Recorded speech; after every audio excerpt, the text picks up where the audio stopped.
I didn't know when it started. Not the exact moment. Not the exact day. Only that one night, I had the sudden, overwhelming feeling that I wasn't alone anymore. It followed me in small ways at first. A shadow that seemed too still. Car that passed too slowly. The faintest shift in the air when I walked home from work, like someone had just stepped out of sight. I told myself I was being paranoid. New city. New apartment. New life. Of course, everything would feel unfamiliar. Still, I began locking my door twice instead of once. Checking the hallway through the peephole before stepping out. Sleeping with my phone beside my pillow. Nothing ever happened. No messages. No sounds. No forced locks or broken windows. Just the feeling. And somehow that was worse. Because whoever he was, he didn't want me to know he was there. He wanted me to wonder.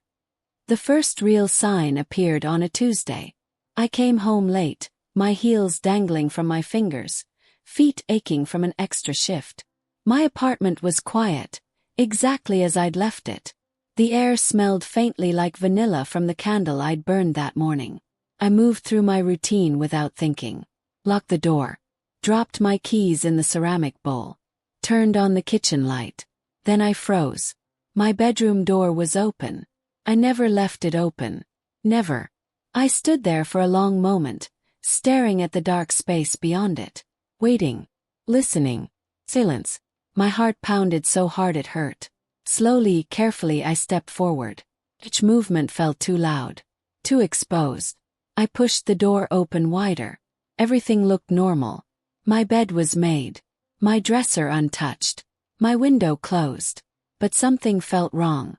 I couldn't explain it. Couldn't prove it. Just the undeniable certainty that someone had been there. Someone who knew exactly where I slept. I tried to forget about it. I told myself I'd left the door open and simply didn't remember. That exhaustion was playing tricks on my mind. That fear was easier than logic. But the feeling didn't go away. Grew. I noticed things I hadn't before. The man across the street who always seemed to be standing near the same black car. His face never visible. His body leaning casually like he had nowhere else to be. The way strangers sometimes looked at me a second too long. The way my skin prickled for no reason at all. And then, 3 nights later, I found something that made my blood turn cold. My window was open. Just slightly. I was sure I'd locked it. I always locked it. Hands shaking, I stepped closer. The night air drifted inside, cool against my face. The city stretched below, quiet and unaware. And there, on the inside of the glass, barely visible unless the light hit it just right, was a fingerprint. Not mine. Too large. Too deliberate. He had been inside. And for the first time since moving here, I realized the truth. He wasn't just watching anymore. He was getting closer. I stopped sleeping after that. Every sound became a warning. Every shadow a threat. I lay awake for hours, staring at the ceiling, listening to the faint noises of the building settling around me. Footsteps in distant apartments. The hum of electricity in the walls. And something else. Something slower. Patient. Waiting. I started leaving lights on. In the kitchen. In the hallway. In my bedroom. Darkness felt like an invitation, and I didn't want to invite him into anything. But it didn't help. Because even in the light, I could feel him. Watching. One night, sometime after midnight, I sat up suddenly, my heart racing for no reason I could explain. The room was empty, quiet. And yet, my eyes drifted to the window, to the faint reflection in the glass. For a split second, I thought I saw something behind me. Shape. Gone the moment I turned around. I didn't sleep at all after that. He started learning me. I noticed it in the smallest details. Things no stranger should know. One morning I left my apartment earlier than usual, skipping coffee because I was running late. By noon, I felt the headache building behind my eyes, the kind only caffeine could fix. When I returned home that evening, exhausted and irritable, I found a coffee cup sitting on my kitchen counter. Black. Exactly how I drank it. I froze in the doorway, staring at it. My apartment was locked. My windows closed. Nothing was broken. Nothing disturbed. Except that cup. It wasn't from any cafe nearby. No logo. No label. Just a plain black lid and heat still faintly trapped inside. My chest tightened. He hadn't just been inside. He'd been there recently. I didn't touch it. Couldn't. Because accepting it meant accepting him. And I wasn't ready to do that. I started seeing the mask a week later. It happened at night. Always at night. I was walking home, the streetlights casting long shadows across the sidewalk. The air was cool, brushing against my bare arms. My keys were already in my hand, held between my fingers like a weapon. That's when I saw him. Cross the street. Standing perfectly still. He wore black hoodie, black pants, black gloves, and a mask. Smooth. Expressionless. No features except empty eye holes, dark and endless. He wasn't hiding. He wasn't pretending. He was standing there openly, facing me, watching me. My breath caught. My feet stopped moving. He didn't wave, didn't speak, didn't move at all. He just stood there like he'd been waiting for me. And somehow, deep in my chest, beneath the fear and the panic and the desperate instinct to run, he knew. This wasn't the first time he'd seen me. This was just the first time he'd let me see him. I couldn't move. My body refused, locked in place as those empty eye holes held me. There was something terrifying about the stillness. He didn't shift his weight, didn't glance around, didn't act like someone afraid of being seen. He wanted to be seen by me. A car passed between us, its headlights washing over his figure. For a split second, the light swallowed him whole. When it passed, he was still there, unchanged, waiting. My fingers tightened around my keys. My instincts screamed at me to run, to get inside, to get away from him. But another feeling crept in, quieter, more dangerous. Curiosity. Because he hadn't hurt me. He'd been inside my apartment. Close enough to touch everything I owned. Close enough to watch me sleep. And he hadn't done anything. Not yet. The thought should have comforted me. Didn't. It only made me wonder when he would. After that night, he stopped pretending to hide. I saw him everywhere. Always at a distance. Always silent. Across the street when I left for work. Standing near the edge of the parking lot when I returned. Watching from behind the metal fence near my building like he belonged there more than anyone else. No one else noticed him. Or if they did, they didn't care. But he never looked at anyone except me. Became routine. Expected. And that terrified me most of all. Because part of me started looking for him too. One night I tested it. I stopped walking just before reaching my building and turned slowly toward the street. He was there. Exactly where I knew he'd be. Waiting. My heart pounded as I did something reckless. Something stupid. I lifted my hand. And wave. He didn't wave back. But he tilted his head. Just slightly. Like he was acknowledging me. Like he'd been waiting for me to acknowledge him. The first time he touched me, I didn't see him coming. It was late. The hallway outside my apartment was empty. Quiet except for the faint buzz of the overhead light. I fumbled with my keys, distracted, my mind somewhere else. That's when I felt it. Hand. Closing around my wrist. Firm. Controlled. Unmistakably real. I gasped, my entire body freezing as panic shot through me. His grip wasn't painful, but it was unbreakable. Warm even through the glove. He stood behind me. So close I could feel the heat of his body at my back. My breath came faster, louder. I couldn't turn around. I wasn't sure I wanted to. Slowly, deliberately, he moved my hand toward my door, guiding me, like he'd done it 1,000 times before. Like he knew exactly where I belonged. His other hand brushed lightly against my arm. Not violent, not rushed, possessive. Then, just as suddenly as he'd appeared, he let go. I turned around instantly. But the hallway was empty.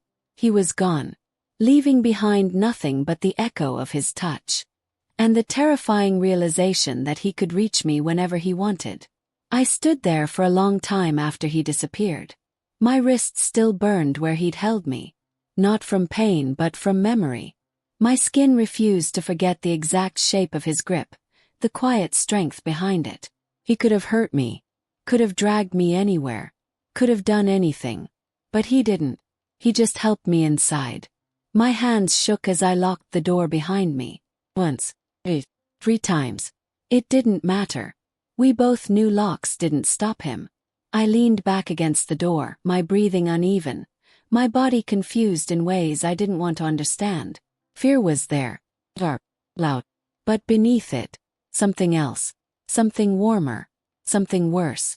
Because when he touched me, he hadn't felt like a stranger. He'd felt like someone who already knew me. The next morning, I found proof that I wasn't imagining any of it.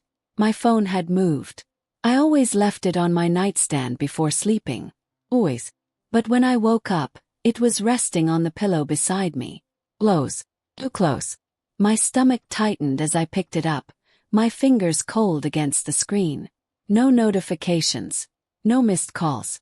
Nothing unusual. So, the battery was lower than it should have been. Like it had been used. A slow, creeping dread settled over me as I opened my photo gallery. Everything looked normal at first. Familiar pictures, screenshots, random moments of my life. Then I saw it. The newest photo. Taken while I was asleep. My throat closed as I stared at the image. It was me. Curled on my side. Hair spread across the pillow. Lips slightly parted in unconscious peace. Completely unaware. Completely vulnerable. And the angle. It wasn't taken from across the room. It was taken from right beside the bed. I stopped pretending I was alone after that. He wasn't just visiting. He was living in the spaces between my breaths. In the silence between my thoughts. In the moments when I felt safest. Watching. Waiting. That night, I sat on the edge of my bed, staring at the dark window. My heart beat slower than usual. Not calm. Expectant. I don't know why I said it. Maybe I was tired of wondering. Maybe I was tired of pretending I didn't feel him there. Or maybe part of me needed it to be real. Why me?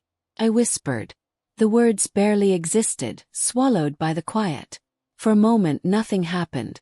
Then behind me, a shift in the air. Barely there. Followed by the faint, unmistakable sound of fabric moving. He was in the room. He'd been there the entire time. And he'd been listening. I didn't turn around. Couldn't. My body knew he was there. Every nerve, every breath, every fragile piece of me was aware of him standing somewhere behind me in the dark. Watching. Waiting for my reaction. He didn't touch me this time. Didn't reach for me or guide me like before. He just stood there. And somehow that was worse. Are you real? I whispered. The question slipped out before I could stop it. Sounded weak. But I needed to know. Silence stretched between us. Heavy. Alive. Then I heard it. A slow step forward. My lungs stopped working as the air behind me shifted. He was closer now. Close enough that I could feel the warmth of him. Close enough that if I leaned back even slightly, I would touch him. His hand rose into my view. Covered in black. And gently, carefully. He brushed a strand of hair away from my shoulder. I gasped, but I didn't move away. I should have. Every instinct I'd ever had screamed at me to run. Fight. To survive. But I stayed. His fingers hovered near my neck, not quite touching, like he was holding himself back. Like he was waiting for permission he'd never asked for before.